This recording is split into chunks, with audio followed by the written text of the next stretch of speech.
What's good, y'all? Welcome back. Welcome back to another Knicks post-game reaction. Knicks win. Knicks actually won 7-7.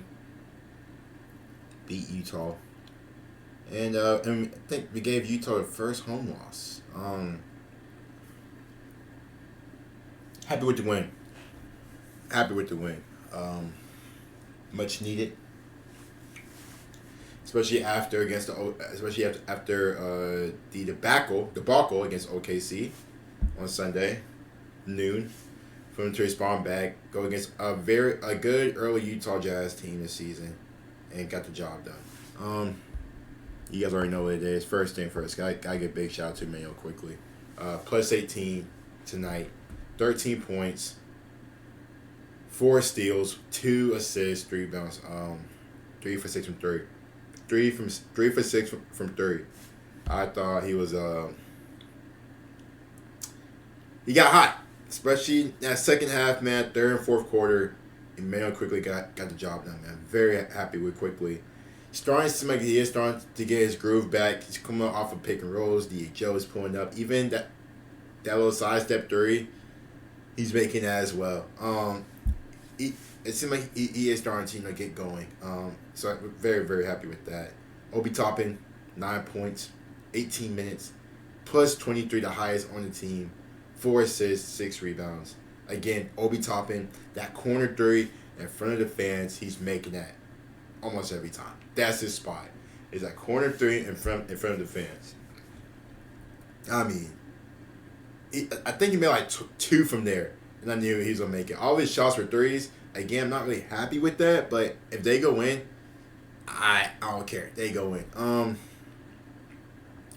Jericho Sims played good.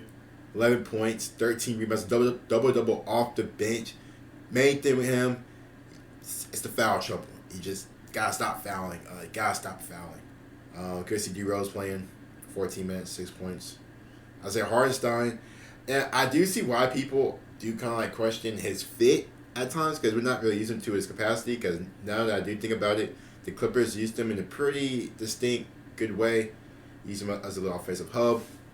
Kind of using his playmaking ability. And we haven't really seen his playmaking ability.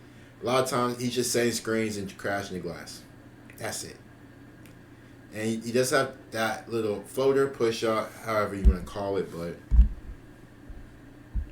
that's really what Hartenstein's use is. I would like to see more of him on the ball, especially in the post, getting some cuts from the wing, or just overall let's see his post playmaking, which I was excited to see when we signed him. But it is what it is. Jalen Brunson, 25 and 8. I mean, you talk about the Jazz killer. He kills the Jazz every time. He kills the Jazz every time,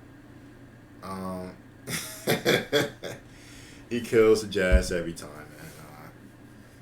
Just look at the playoffs and look what he did. Cam Reddish, another back-to-back, good game, 19 points, 1 rebound, 1 assist. I think defensively, good as well. I like Cam. Very happy with how Cam played tonight. I know the plus-minus does mean a lot. Julius Randle was a -12. I think it was frustrating at times, because there was times Obi played well and Randle came back in. I think that one time, I'm not sure if it was the second or third quarter, Randle was bringing the ball up. He had Cam right open at like the corner. And I don't know how he doesn't see him. He just casually bring the ball up the court and thing gets picked off. And there's some frustration from Cam. But we got the win. And I do know like a lot of people, kind of, get mad after the game, stuff like that. Listen, I'm not going to call out a player. I don't do that. I just, constructive criticism. And I think at times, Knicks fans at times can be hard. It's still playing in New York. I don't live in New York. I've been to New York once. And, it was nice. But, it comes with the territory. It comes with the territory, man.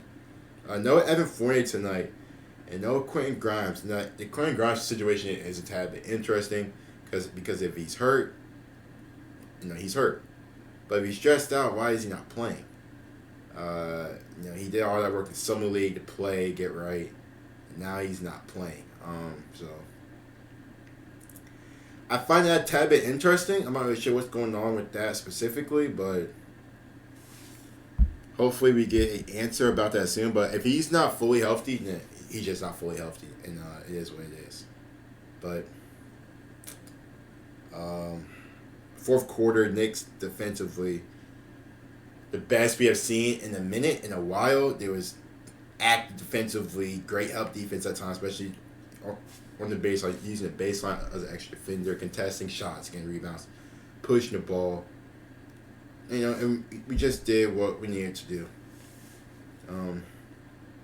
Regarding R.J. Barrett, I was a tad bit frustrated with him at times. Really just a free throws, 8 for 14. I know that he was sick. He shot 5 for 18 and 18 points. It's not really great. It took you 18 shots to get 18 points. But he did get to the free throw line. He went 8 for 14. Would like to see him, 80%. I think what Wally Serbeck was saying during the game. The goal for RJ is to get to 80%. And, we would go from there. But I'm not going to get too high. I'm not going to get too low. Knicks got Denver tomorrow, but it's no Jokic because he's in health and safety protocol, so hopefully everything goes well with Jokic. I love watching Jokic play. And happily take the win, man. Happily take the win. I'm not mad about that. That's pretty much it. 118, 111 against Utah Jazz. And, Tibbs is here. And I do want to make a quick little statement about just the Knicks in general. I think one reason why we started this year is because of Mitchell Robinson. I think defensively, that's what Mitchell Robinson brings us defensively. But I did see an interesting point. What is there really a big difference between Jericho Sims and Mitchell Robinson?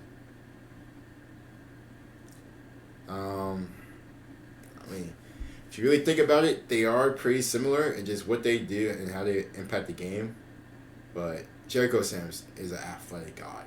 He is an athletic god. Some of the oops he had, man. Oh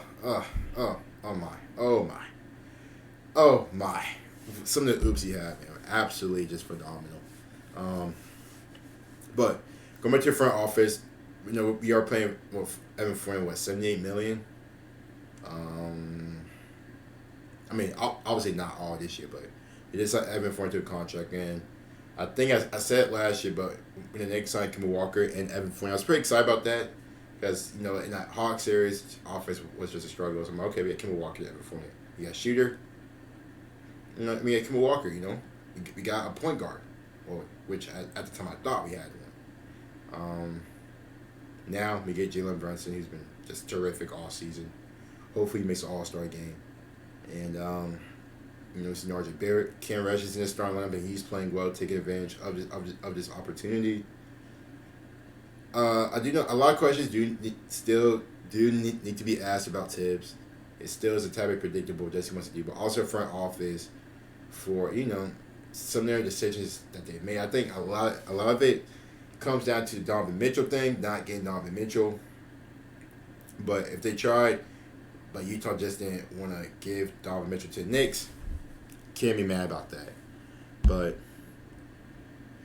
either way, man, we'll take the win. Good win, happy with the win. On to Denver tomorrow. Don't forget to like and sub. Stay safe. Knicks win. See you guys later, man.